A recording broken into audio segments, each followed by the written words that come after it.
Fala pessoal, tudo bem? Sejam bem-vindos à aula de programação.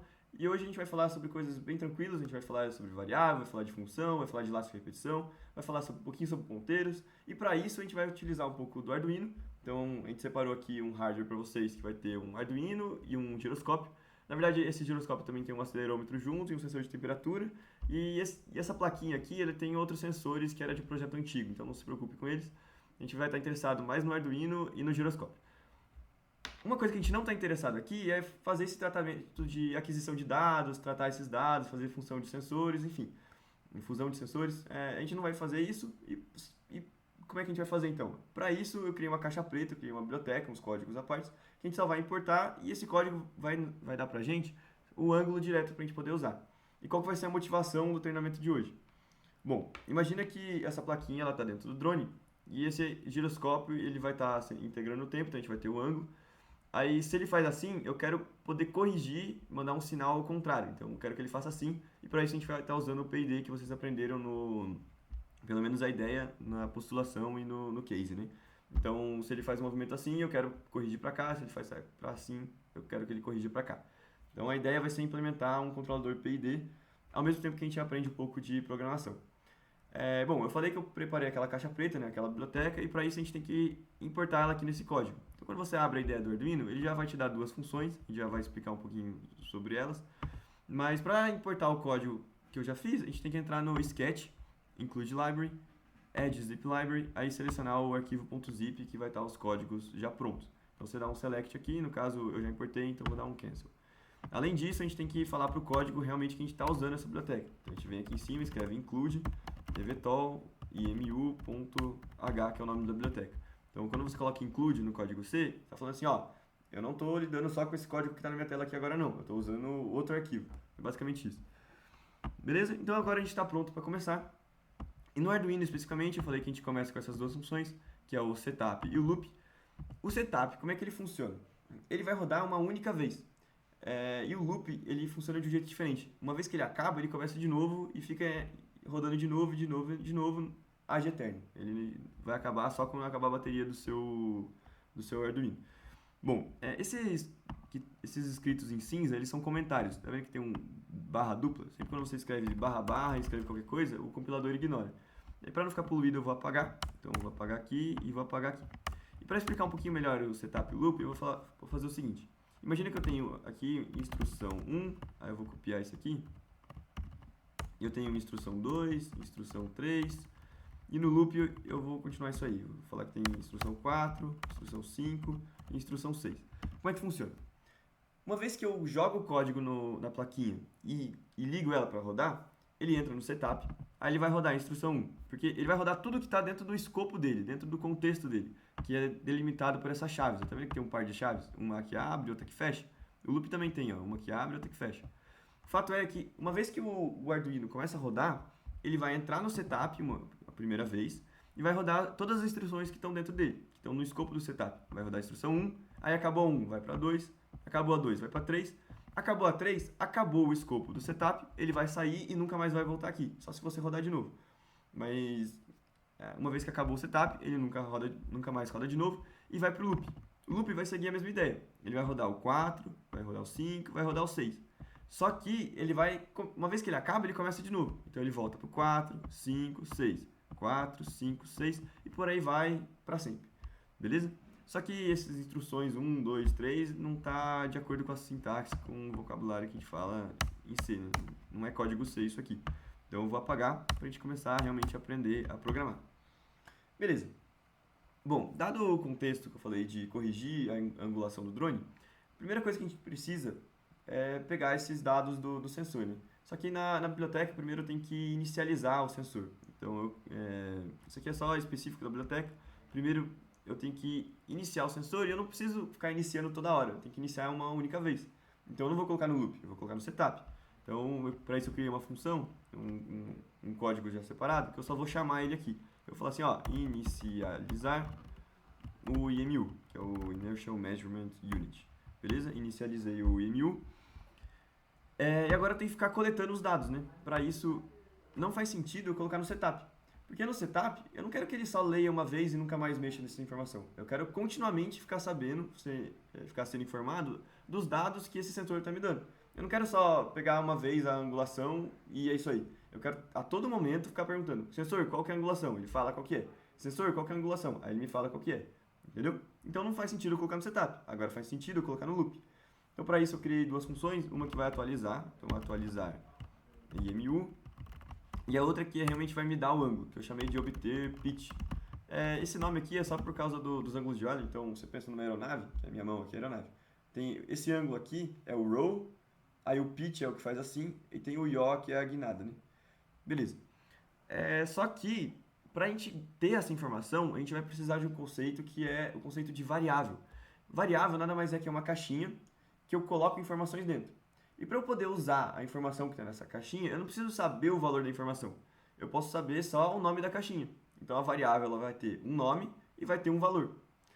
Se fosse em Python, só essas duas coisas já bastaria. Eu só precisaria dar um nome e colocar qualquer coisa dentro dessa caixinha. Mas quando a gente está programando em C, a gente tem uma restrição a mais. Aí a gente precisa já antes especificar qual que é o tipo de coisa que eu estou colocando dentro dessa caixinha. Então, é um número, mas esse número é inteiro ou é um número com vírgula? É um caractere? Então, eu preciso já dizer quando eu criar a variável, eu tenho que dizer qual que é o tipo das coisas que eu coloco nela. Então, no caso, o ângulo ele vai ser um número com vírgula. Então, quando eu criar a variável, eu vou falar assim, ó, eu quero criar uma variável chamada ângulo, é o nome da caixinha. Eu quero que esse ângulo receba, então eu coloco um igual. Então, quando tiver um igual, você lê receba. Então, o ângulo recebe seja lá o que isso aqui me retornar. Uma função é que nem f de x igual a y, né? Ele está me retornando um y. Aí eu preciso especificar o tipo, né? Então, se fosse inteiro, eu colocava int, de inteiro. Mas como é um número com vírgula, a gente chama de float. Então, float, ângulo, recebe, obter pitch. Então, é uma variável que é um número com vírgula. A caixinha se chama ângulo e ela recebe o que esse cara aqui me disser. Que no caso vai ser a leitura do sensor. Beleza? A gente consegue até ver esses dados. Então eu venho aqui, você não precisa saber o comando em si, mas para ver os dados no Arduino a gente chama de serial println, e eu coloco aqui o ângulo. E antes disso eu preciso inicializar o serial também. A mesma ideia do sensor que eu preciso inicializar, o serial também precisa. Eu venho aqui, falo serial, begin, aí eu especifico a baud rate, que é a comunicação aqui. Não vem ao caso. Pode até ignorar essa informação. Aí eu posso mandar esse código para minha plaquinha, né? Mas eu tenho que conectar ela primeiro, né? Então eu venho aqui, conecto no USB, conecto a plaquinha aqui, conectei. Aí ó, tá vendo que apareceu o Arduino Nano, que é o Arduino que eu estou usando. Vem em Tools, aí ele já encontrou minha plaquinha, eu posso só vir aqui em Upload. Então vou dar Upload. A gente pode vir no Serial Plotter, que ele vai plotar as informações que a gente vai receber. Então, eu até trouxe aqui, ó, tá tudo maluco, né? Conforme eu balanço aqui, ó, ele tá lendo o ângulo, né? Ele tem um certo erro, então, porque a biblioteca eu só fiz para entregar logo a informação, mas, basicamente, até quando eu fico parado ele tem um certo erro, mas é bem, bem pequeno, né?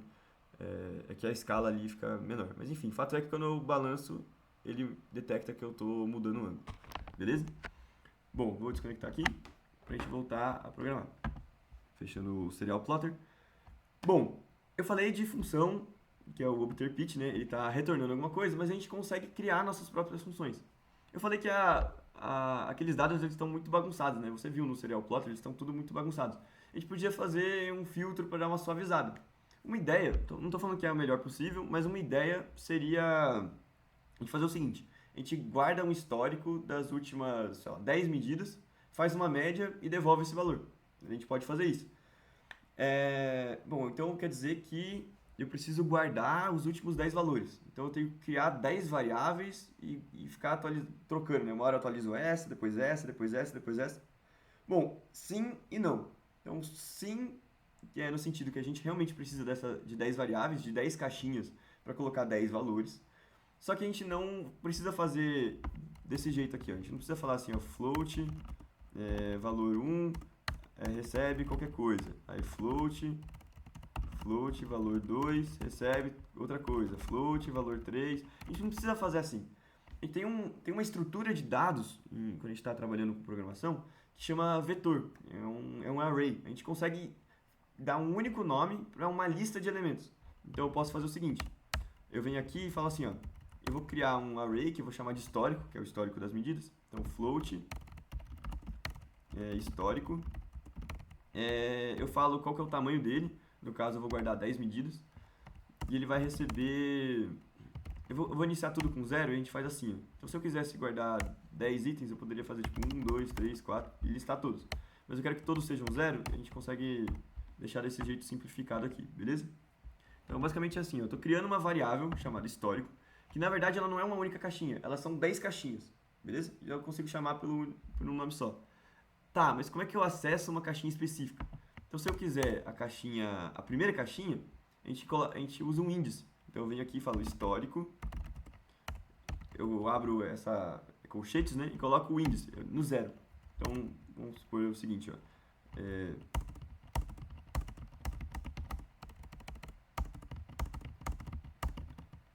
eu contei certo? 1, 2, 3, 4, 5, 6, 7, 8, 9, 10. Então eu tenho 10 caixinhas, então todas estão com 0 aqui inicialmente. Então imagina que eu faço assim, ó, o histórico 0 agora vale 10. Então isso aqui é só para ilustrar, tá? Não é código não, é só para ilustrar. Se a caixinha 0 vale 10, eu venho aqui e coloco 10. Então essa é a posição 0, 1, 2, 3, 4, 5, 6, 7, 8, 9. Eu tenho 10 elementos, né, do 0 até o 9, e eu consigo acessar eles fazendo esse colchetes aqui. Então se eu quisesse colocar no último o valor de 20, eu vim aqui, histórico 9, recebe 20. Então ele vai fazer isso aqui.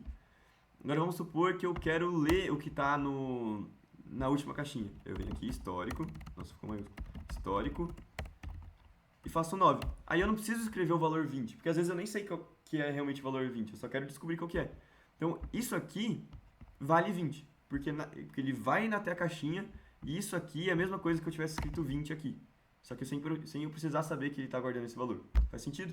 Então, eu só precisei dar um nome para a caixinha e saber para o conjunto de caixinhas e saber a posição que está a cada informação. E é basicamente isso que a gente vai fazer com o histórico, né? Então, a gente vai ter o histórico, que é realmente essa lista de valores, e a gente vai ter um índice para ficar constantemente guardando cada hora em um. Então, para ficar mais claro, eu vou fazer o seguinte, ó, int, que é um inteiro. Lembra que eu falei do número com vírgula, que era float? O int é para fazer um inteiro. Eu vou falar int índice recebe 0. Então ele vai começar no 0, ele vai estar começando a apontar para essa primeira caixinha aqui, ó, para essa primeira caixinha.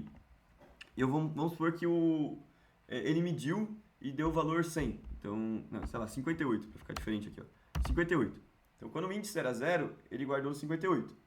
Agora, o índice eu vou ter que aumentar, porque eu não quero mais mexer no 58, né? Porque eu quero guardar a informação nas outras caixinhas. Então, o índice, eu vou falar assim, ó, uma vez que eu guardo a informação, eu vou falar que o índice, ele vai ser o valor que ele tinha antes, mais 1. Então, o índice vai ser 0 mais 1, agora o índice vale 1, beleza? Então, vou colocar em comentário aqui, ó, índice, agora é 1. Aí, beleza. Quando o índice é 1, vamos supor que eu voltei e medi de novo. Agora deu o valor 35. Então, ele vem na posição 1 e guarda o valor 35. Aí vai rodar isso aqui de novo, não do jeito que tá, eu já vou juntar tudo, mas prestem atenção na ideia, né? Ele vem nisso aqui de novo, então o índice vai receber ele mesmo mais 1. Então é 1 mais 1, agora ele vale 2. Então vai lá na caixinha que tem o nome índice e fala, não, agora você vale 2. Beleza. Quando o código for rodar de novo, ele vai, agora eu tenho que guardar na posição 2. Então 0, 1, 2, qual o valor? O sensor leu 43. Então ele vem na posição do índice, que é 2, e guarda o valor 43. Aí, entendeu a ideia? Então ele sempre vai ficar rodando num laço, aumentando o valor do índice e guardando no lugar. Mas, você pode pensar no extremo, né? Imagina que ele chegou aqui, então sei lá, aqui tem o valor 27, aqui 29, aqui é 31, aí ele leu 52, aí 45, 42 e 53. Se o índice valer agora 10, não tem a caixinha 10, né? Vai do 0 até o 9. Como é que faz? a gente pode fazer uma condição, ó. Se o índice for maior ou igual a 10, né? Isso aqui é para falar que ele é maior ou igual, né? Então, se o índice for maior ou igual a 10, eu vou falar que o índice, agora eu forço ele a ser zero. Aí ele começa de novo. Então, esse valor aqui vai receber a próxima medida, que vai ser, sei lá, 32. Entendeu? Aí o próximo agora é 1, porque o índice valia 0, aí soma 1. Agora ele vai medir de novo. Vamos supor que ele lê 90, sei lá, meio que ficou distoante, né? Mas enfim, essa é a ideia, entendeu? Então a gente vai tentar implementar isso aqui. Do jeito que eu fiz, obviamente não vai funcionar, mas eu acho que você pegou a ideia. E como é que a gente faz funcionar? Para isso a gente vai criar uma função. Então eu vou apagar isso aqui e vou criar a nossa função. Como é que vai ser ela? Assim como a variável, a função ela também tem que ter a função ela também tem que ter um tipo. No caso, a função setup tem um void, que void é tipo vazio, nada, quer dizer que ele não retorna nada. Se ele tivesse um int, sei lá, void setup int, aí ele teria que retornar alguma coisa. Então returne, sei lá, o número 2, que é um inteiro, entendeu? Porque aí quando eu fizesse aqui embaixo, tipo, eu quero receber o valor que o setup me deu, aí eu posso fazer int x que recebe setup. Aí o setup roda, ele roda a instrução 1, a instrução 2. Quando eu chegar no return, ele vai devolver o valor que estava no return. Então o x aqui vai estar valendo 2. Mas no caso não é assim que o setup funciona, ele funciona como void, não tem esse return 2. Eu posso apagar aqui. E a nossa função ela também vai ser void. Eu acho que sim, qualquer coisa a gente muda. Então void, eu vou chamar de filtro média, porque ele está fazendo uma média das leituras. Filtro média sensor. Aí beleza. O que eu vou fazer? Eu vou fazer o seguinte. Eu vou receber uma nova medida. Então, assim como você tem um f de x, que você tem uma função f e você passa como parâmetro o x, aqui funciona igual. A gente consegue ter uma f que recebe alguma coisa, recebe uma f de x. Só que esse x também é uma variável, então também tem um tipo. E o que eu quero receber aqui é a leitura nova. Então eu vou falar assim, ó, float nova leitura. Isso aqui, quando eu for chamar a função, for fazer filtro. Não, calma aí. Essa função eu vou chamar no loop, né? Então eu vou fazer assim, ó, filtro média sensor. Eu vou colocar a variável que eu ganhei, né? Eu vou passar ela aqui, ó, ângulo. Porque esse cara aqui, ele não é a palavra ângulo, ele é o número que veio daqui.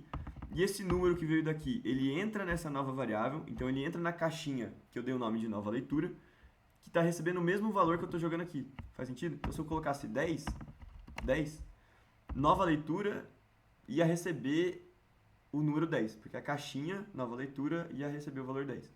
Mas no caso eu quero passar o ângulo. Beleza? Beleza, o que eu vou fazer com isso? Eu vou colocar no histórico. Então, histórico, nova leitura, qual que é o índice, né? É a variável índice. Então, o índice vai receber a nova leitura. Aí agora eu tenho que verificar, eu tenho que aumentar o índice, né? Então, o índice, que nem a gente viu antes, né? O índice vai ser ele mesmo, índice mais 1. Isso aqui a gente pode abreviar, para não ter que escrever índice duas vezes. O C, ele é inteligente, ele deixou a gente fazer mais igual a 1, beleza? Mas eu vou deixar como comentário aqui, ó, índice é igual a índice mais 1. Então, abreviação de índice é igual a índice mais 1, beleza?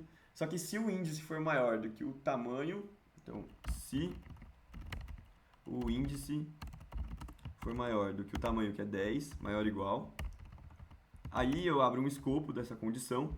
O if é de condição, então se isso acontecer, ele entra. Se isso aqui não acontecer, ele nem roda o que tiver aqui dentro, nem lê. Mas se o índice for maior que 10, ele vai rodar o que tiver aqui nesse escopo. Ele vai falar assim, ó, o índice, agora eu forço que ele seja 0. Tem um problema aqui que é o seguinte, tá vendo que eu precisei falar que o tamanho do meu histórico é 10 duas vezes? Porque imagina que eu falar, não, o filtro ficou ruim desse jeito, eu vou fazer uma média maior. Agora aqui é 12. Ele ainda não vai funcionar com 12, ele vai estar funcionando com 10. Porque no código que roda ele mesmo, ele está indo até 10 só. Então eu ia ter que ficar mudando. Imagine que se tivesse em outros lugares. não faz sentido, né? Ficar mudando toda hora e ficar lembrando. A gente pode criar uma variável para isso também. Então a gente pode vir aqui, só que eu não quero mudar essa variável em nenhum momento. Eu vou falar que ela é uma constante. Vou falar que é um const int tamanho histórico, tamanho filtro vai receber 10. Então aqui, em vez de eu colocar o número 12, eu posso falar que é o tamanho filtro, beleza? E o índice maior ou igual que o tamanho filtro. Que isso aqui é a mesma coisa que 10 e isso aqui é a mesma coisa que 10. O código está igualzinho antes, só que eu criei uma variável para dar uma simplificada. Beleza? Tá? Só que eu falei que a gente vai calcular a média, né? Então, para cada posição do filtro, eu tenho que somar. Então, eu preciso de alguma forma somar todas as posições. Então, imagina que eu faço histórico. O que eu quero fazer é o seguinte, histórico. Eu quero somar a posição 0 mais a posição 1 mais a posição 2 mais a posição 3 e por aí vai até a posição 10. Mas percebe que a gente cairia, vamos supor que eu realmente escrevo tudo isso, mais histórico, a posição 9, né, que é a 10ª posição.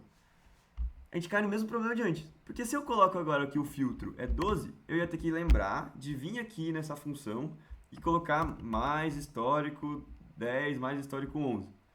Agora percebe se eu... Não, agora o meu filtro vai ser gigante. Eu vou colocar que é 100. Eu vou ter que escrever 100 vezes a mesma coisa. Não faz muito sentido, né? Mas tá vendo que tem a ideia de repetição, que eu tenho que ficar repetindo alguma coisa? É a mesma ideia do loop, né? A gente realmente vai utilizar essa ideia. Por quê? Não só a função loop funciona assim, como existe uma estrutura em programação que se chama laço de repetição. São estruturas que permitem a gente fazer esse mesmo comportamento de rodar a mesma instrução de código mais de uma vez. E no caso, existem duas, né? Uma que existem três, sei lá, existem algumas. As mais famosas são duas, que é o for e o while. E aqui a gente vai estar usando o for. Como é que ele vai funcionar? Eu vou comentar isso aqui. A gente vai fazer o seguinte. Eu vou escrever e já explico. For, a gente vai falar int i recebe 0, i menor do que o tamanho do filtro, i mais mais. Qual que é a ideia? A ideia é o seguinte. Para cada valor de i que eu comecei com 0, então eu criei uma variável dentro do meu for, que é um inteiro, que começa em 0. Se o i, aqui é a segunda casinha aqui depois do ponto e vírgula, né? É a condição. Então eu criei a variável que começa em 0. Se essa variável for menor do que o tamanho, então 0 é menor do que 10, é menor que 10. Então eu vou continuar. Se essa variável for menor do que o tamanho, se essa condição que eu coloquei aqui for verdadeira, eu vou executar o que tiver aqui dentro do escopo, as instruções que tiverem aqui, e depois eu vou somar esse i mais mais, quer dizer que o i recebe i mais 1. É a abreviação aqui também, tem outra abreviação. Eu poderia falar que é índice mais mais, mas dá pra dar certo mais igual a 1 também. Então o i, ele recebe i mais 1. Então ele começa em 0. 0 é menor que 10? Então ele roda o que tiver que rodar, aí soma 1. Então agora o i é 1. O 1 é menor do que 10? Então ele roda o que tem que rodar e depois soma 1. Então aí agora é 2. Aí depois ele vai ser 3, 4, 5, 6, 7, 8, 9. 9 menor do que 10? Então ele roda de novo. Aí agora o i vale 10. 10 é menor do que 10? Não é. Aí ele acaba o for, sai desse escopo aqui e pode continuar rodando o que tiver aqui abaixo. Faz sentido? Então vamos continuar. Então o i começa com 0, enquanto o i for menor do que o tamanho, i mais mais. A gente pode fazer agora, para referenciar esse cara, a gente deu uma generalizada, né? É como se fosse um somatório, a expressão de somatório em matemática. Agora a gente pode fazer assim, que é o histórico, colocar, agora em vez de um número hard-codado aqui, a gente coloca a variável, coloca i. Mas a gente está guardando em algum lugar, né? Para isso eu vou criar uma variável, isso aqui é tudo float, né? Então eu vou criar uma variável float soma, que começa em 0. E agora a soma vai ser o valor dela mais o histórico. Então soma mais igual ao histórico. Beleza? Então isso aqui é basicamente um somatório igual na matemática. Só que eu falei que esse filtro aqui talvez eu precisasse mudar, né? De fato eu vou mudar, eu vou falar que ele vai retornar um float, porque eu quero retornar esse valor da soma, né? Então agora, em vez de void, eu vou falar que ele é um float, e para isso eu preciso do return. Então eu venho aqui e falo return a soma. Faz sentido? Então essa função, ela tem um objetivo muito bem específico, muito bem definido. Eu quero que, baseado no meu histórico, que eu já tenho antes, eu adicione uma nova leitura, faça uma média disso e retorne esse valor da média. Então, o y, né, do f de x igual a y, é o valor da média das últimas leituras, das últimas 10 leituras. Beleza? Então agora, em vez de plotar o ângulo, eu posso fazer assim, ó. Agora eu vou guardar esse ângulo filtrado, né? Eu vou falar que é um float ângulo filtrado e vai receber o valor que veio desse filtro. Agora eu vou printar o ângulo filtrado. Agora eu posso conectar a plaquinha de novo e mandar rodar.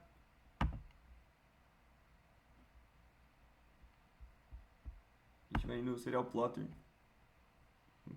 Tá carregando aqui. Tá um pouco mais suave que antes. Um pouquinho, né? Eu tô dando uma balançada, mas tá mais suave que antes. Agora eu parei, ele tá com um erro, mas a margem aqui é pouco. Aí conforme eu balanço, ele fica um pouco mais suave, porque a gente tá fazendo uma média, né? Faz sentido. Enfim.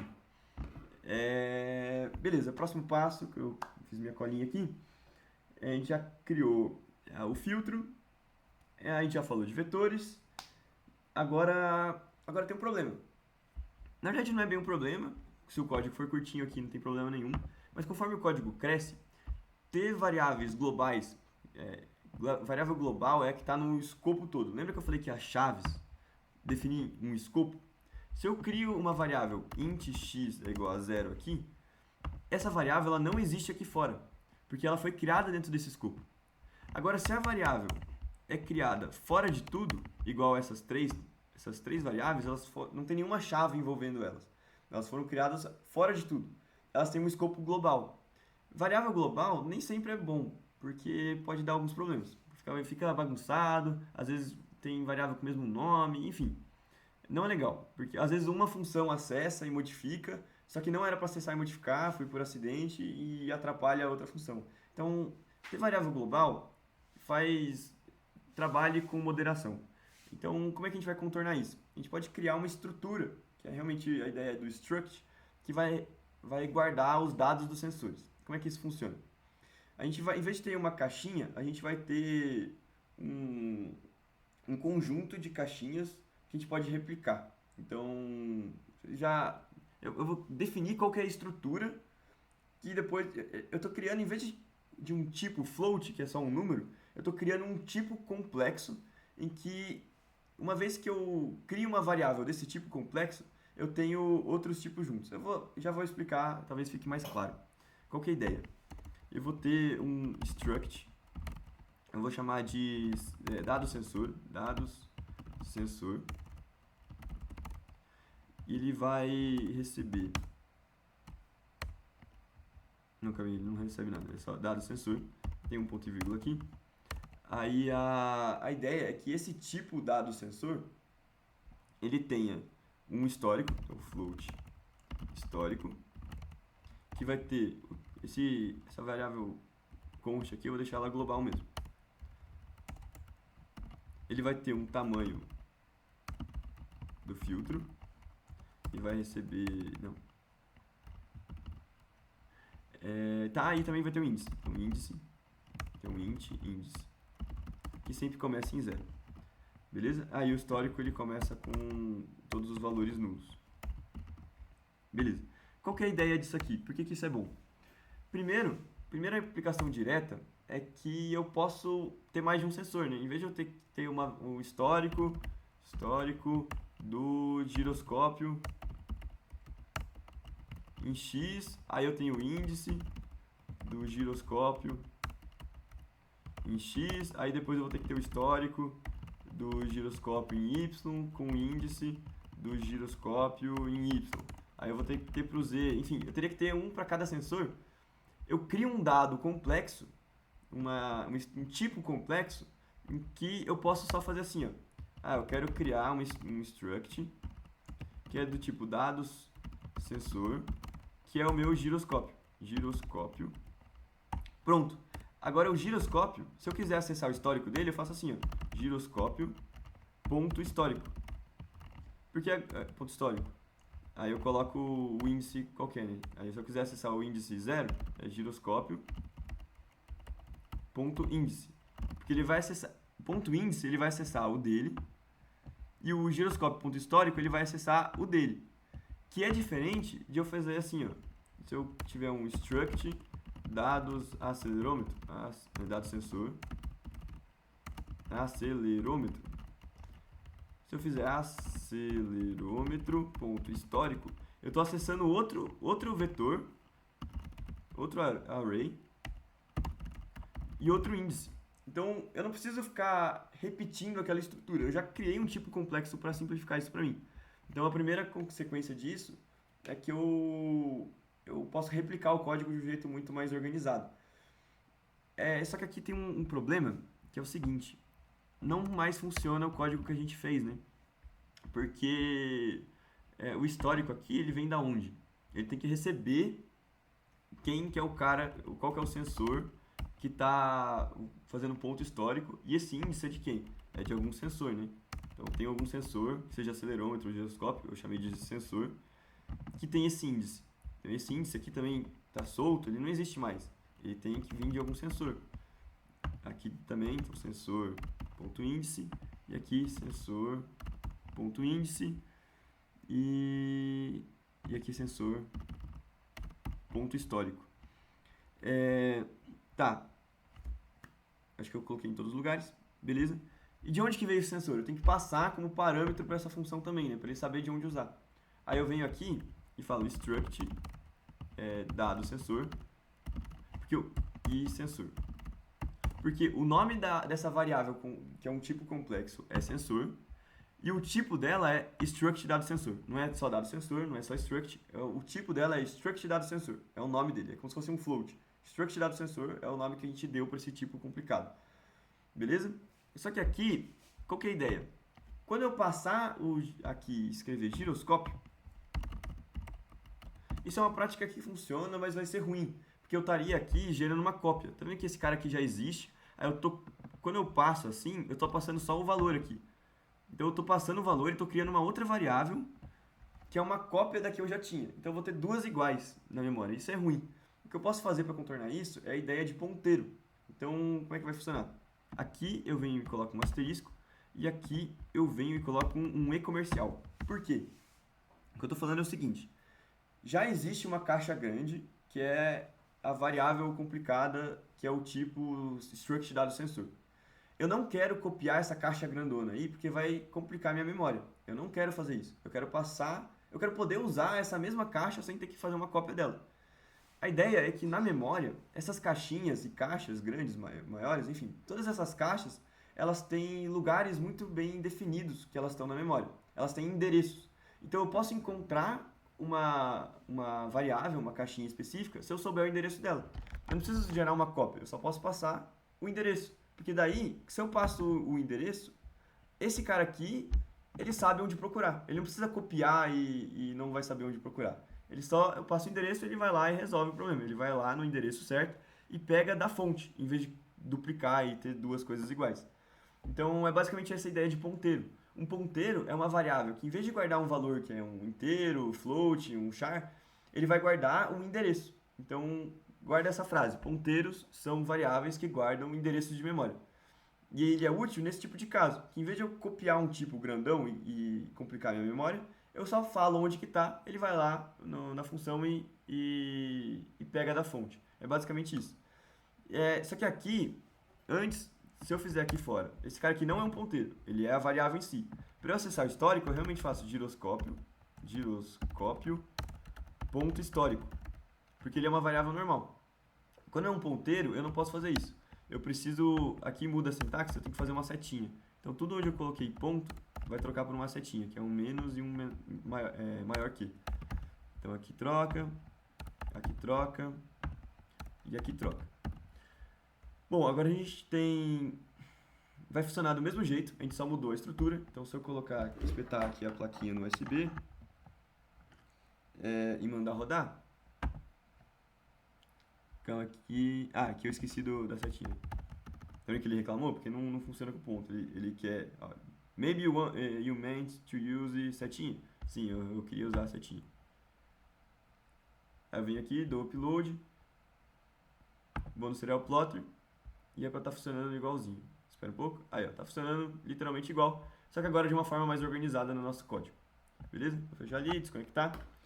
Bom, a gente já criou uma struct dos dados dos sensores.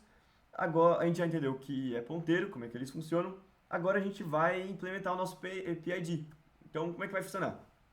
Eu vou fazer a mesma coisa. Agora eu vou criar um PID vou criar uma struct pro PID. Então eu venho aqui e falo assim, ó, struct pro controlador PID. Então, controlador PID. Tem um ponto e vírgula aqui. E quais eram as informações que eu preciso para fazer o controlador PID? Se você lembra bem do case, a gente vai precisar de uma constante para proporcional, que é um KP. A gente vai precisar de um KI, que é a constante que multiplica a parte integral. E um KD, que é uma constante que multiplica a parte derivativa, que é o proporcional, integral, derivativo, né? Então a gente precisa de 3 constantes. E para a gente cuidar da integral, a gente vai precisar do erro acumulado, né? Porque a integral ela está somando o erro. Então a gente vai ter uma quarta variável, que é o erro acumulado. E para a derivada, a gente tem que saber o valor de antes, né? Porque daí, para a gente poder fazer o fy mais o f de x mais dx, o f de x mais um x pequenininho menos o f de x sobre a variação pequenininha, né? Então a gente precisa do de antes. Então o de agora menos o de antes vai ter esse ΔF na derivada. Então a gente precisa de 5 variáveis. Então, as 3 constantes, o erro acumulado e o erro anterior para a gente poder fazer a derivada. Então, as 3 constantes também são números com vírgulas, né? Eu não vou precisar, não faz sentido eu querer limitar a ser um número inteiro, é um número com vírgula. Então, a gente vai ter 3 variáveis, um KP, e eu vou começar todas com zero para não ter que setar depois. Um float KI, um float KD igual a zero, vai ter um float erro acumulado, que vai começar com zero, e um float, que é o erro anterior, que vai começar com zero.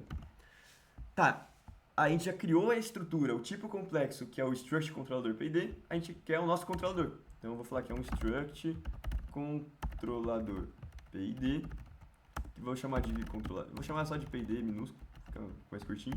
Então eu criei uma variável que é do tipo complexo lá, struct controller PID. Aí, se eu fizer PID.kp, eu recebo 0. Se eu fizer .ki, a mesma coisa. KD, eu recebo esse valor aqui. Enfim, é assim que a gente acessa as variáveis desse tipo aí, né, que a gente já viu.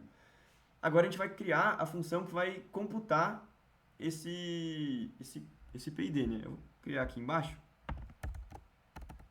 porque eu vou precisar dos tipos já criados. Né? Essa função que computa o PID, ela vai me dar o valor, que é o sinal que eu tenho que mandar para controlar o motor, né? Então ela tem que retornar um valor. Então eu já vou falar que ela vai retornar um float. Então float, eu vou chamar de compute PID. Beleza. Para isso eu tenho que saber, tipo, imagina que eu tenho vários controladores. Eu não quero ter que criar uma função para cada controlador. Então, se eu supor que eu já conheço o controlador PID, que ele é de fato em escopo global, é ruim porque... Inclusive eu vou dar outro nome. Eu vou chamar de pitch PID, porque o ângulo que a gente está controlando é o pitch. Né? Então, pitch PID. E se eu colocar só pitch PID, ele fica muito específico, né? Eu quero que a função seja genérica para qualquer controlador PID que eu estiver usando, seja para o pitch, para o row e para o yaw, por exemplo. Ou para qualquer outra aplicação de PID, eu quero reaproveitar essa função. Então, em vez de eu supor que eu já tenho... Passou um mosquito aqui. Supor que eu já tenho esse objeto, eu posso passar como parâmetro, esperar receber como parâmetro uma referência para o endereço certo que eu quero pegar o controlador PID. Então eu venho aqui e faço a mesma coisa que a gente fez no filtro de média, né? A gente faz um struct controlador PID, que é o tipo da variável. A gente está esperando receber um ponteiro, né? E eu vou chamar de PID. beleza? Então agora quando eu falo PID, eu preciso usar aquelas setinhas para acessar o KP, o KI e o KD, beleza? E eu preciso saber qual que é o valor atual da leitura que eu tô tendo, né? Para poder comparar para ter uma ideia de erro e tudo mais. Mas também eu preciso do set point, né? Para onde que eu quero controlar? Eu preciso receber um float set point. E a gente tem que ter a leitura atual, né? Float leitura atual. Show. Com a leitura atual e o set point a gente consegue encontrar o erro. Porque lembra quando a gente está lidando com PID, a gente está interessado tanto no erro atual, no erro acumulado e na variação do erro. Então é importante saber o erro. O erro, que é o set point, menos a leitura atual. Então a gente já tem o erro. A gente pode falar que a gente já pode somar no nosso erro acumulado, porque agora a gente tem um novo erro, é só somar com o acumulado. Então, float não, desculpa. A gente pega o erro acumulado que está no PID, então erro acumulado. A gente vem aqui no tipo dele e vê qual que é o erro acumulado. E a gente vai falar que ele é mais igual, então eu estou somando nele mesmo, o erro de agora. E agora, a gente precisa atualizar o erro antigo, né? Porque o erro antigo agora é o erro que eu acabei de usar. O PID, erro anterior, recebe o erro de agora. Fez sentido? Porque eu já usei o erro de agora, eu não vou usar de novo. E para atualizar, que da próxima vez que rodar, se eu não atualizar o erro anterior, ele vai estar considerando um bem antigão. Então eu preciso atualizar, falar qual que é o novo erro anterior, né? Da última vez. Que é o erro que eu acabei de calcular. Então o erro anterior recebe o erro de agora. Show. A gente vai retornar, né? Qual que é o valor do sinal? Né? A gente cria uma variável, que é o valor do sinal, que era o KP, então PID KP, que multiplica o erro. Então isso é o primeiro termo. PID é soma de 3 parcelas, né? Essa é a primeira parcela. Segunda parcela é o PID, o KI, que multiplica o erro acumulado. Então PID erro acumulado. E a última parcela é o derivativo, né? Que é o PID. A gente não calculou a taxa ainda, né? Como é que calcula a taxa? A gente tem eu crio uma variável que é float taxa de erro, né? taxa erro, que vai ser o erro. Nossa, me perdi aqui. É o erro de agora menos o erro anterior, que é o PID erro anterior. Show. A gente vai multiplicar por essa taxa de erro aí. Vai ficar PID KD vezes o taxa de erro. Show. E a gente pode retornar esse sinal. Return sinal.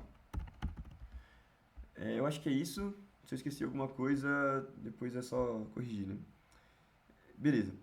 Agora, eu vou computar esse PID. Então, eu vou receber o sinal aqui. Vou falar que sinal vai receber o compute PID de quem? O PID que a gente vai usar, que é esse cara aqui, que é o pitch PID, que a gente criou. Então, pitch PID. Ele vai receber o set point, que no caso a gente quer a angulação 0. E também a leitura atual. Quem que é a leitura atual? É esse ângulo que a gente filtrou, que a gente suavizou ele. Então, ângulo filtrado. Beleza? E agora a gente vai dar um print nos dois. Tanto o ângulo filtrado, serial print ln, quanto no sinal que a gente mediu. Tem uma coisa que eu esqueci de fazer, que é que a gente não falou quem que são as constantes, né? E a gente tem que fazer isso toda hora. Não faz sentido toda hora ficar mudando as constantes, né? Elas são constantes. Então eu vou fazer isso no setup, que é onde acontece só uma única vez. Então eu venho aqui no setup e falo pitch PID. A sua constante KP, sei lá, vai valer 1.0.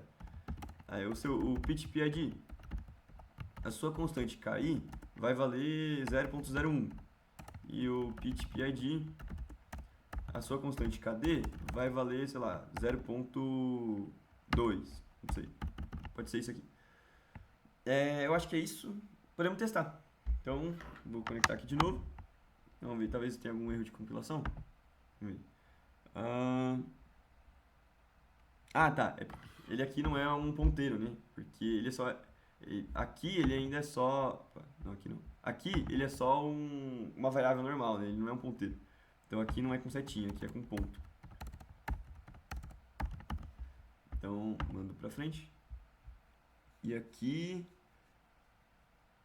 Eu tenho que passar como referência, né? Eu esqueci do e-comercial. Então, manda. Aí, se a gente vê no serial plotter, por cima aqui, ó. Eita, ficou esquisito aqui. Eu acho que ele. Ele tá considerando que é só. Calma aí. Tá considerando que é um valor só, peraí. Se eu fizer. Tá. Tem um problema. É que tem que colocar um delay aqui, ó. Delay. Pra ele não. Senão ele confunde todos os valores. Tem que colocar, sei lá, de 20 milissegundos. Será que é isso?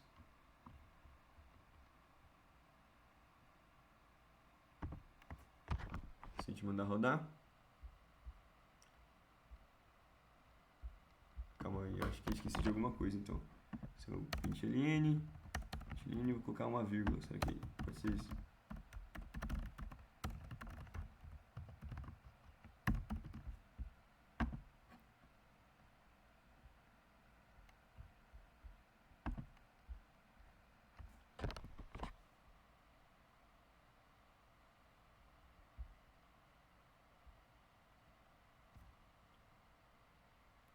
Mandar reiniciar aqui. Então, isso aqui deu. Não, tá tranquilo.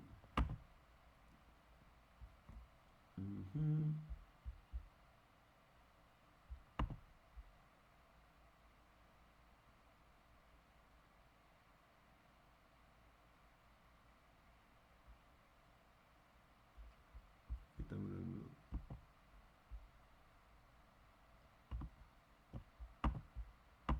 Vou tirar essa vírgula.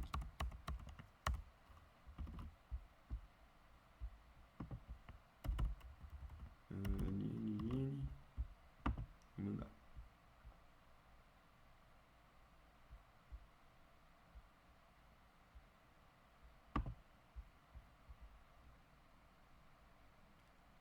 Putz, eu errei alguma coisa aqui.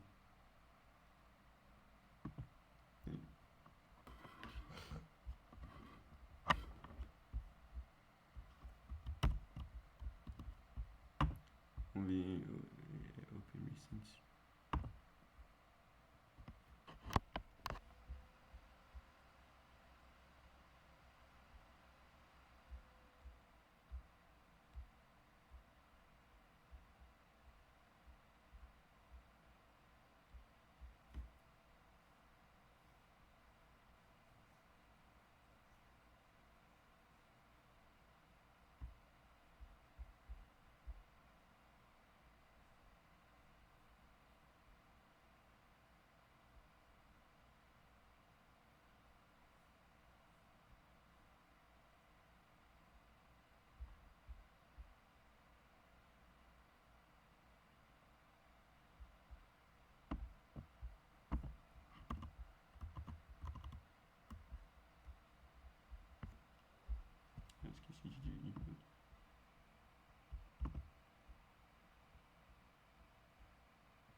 Então, eu encontrei aqui, tinha dois erros aqui, na verdade. O primeiro é que eu falei que a gente fez uma média, mas na verdade eu tinha esquecido de dividir pelo tamanho do filtro. Então aqui estava só a soma, tem que dividir pelo tamanho do filtro, né? Porque é uma média. E o outro erro é mais que é questão de como o Arduino entende as informações. A gente tem que colocar, tipo, o nome de como vai aparecer na legenda, aí dois pontos, aí o valor, aí uma vírgula, o nome da legenda, dois pontos e o valor. Por isso que estava aquele gráfico esquisito, porque ele estava misturando as duas informações e não estava calculando a média. Mas aí se a gente abre o serial plotter, aí tem, vou reiniciar aqui, a gente vai ter dois valores contrários, ó, que é o ângulo, que é o azul, e o valor 2 é o sinal, que ele está tentando fazer ao contrário, né? Então, conforme, é porque primeiro ele tem uma calibração, aí quando ele, e reiniciando ele aqui, clicando no botão para reiniciar, cliquei meio bugado, abre o serial plotter de novo, mais fácil mandar o código.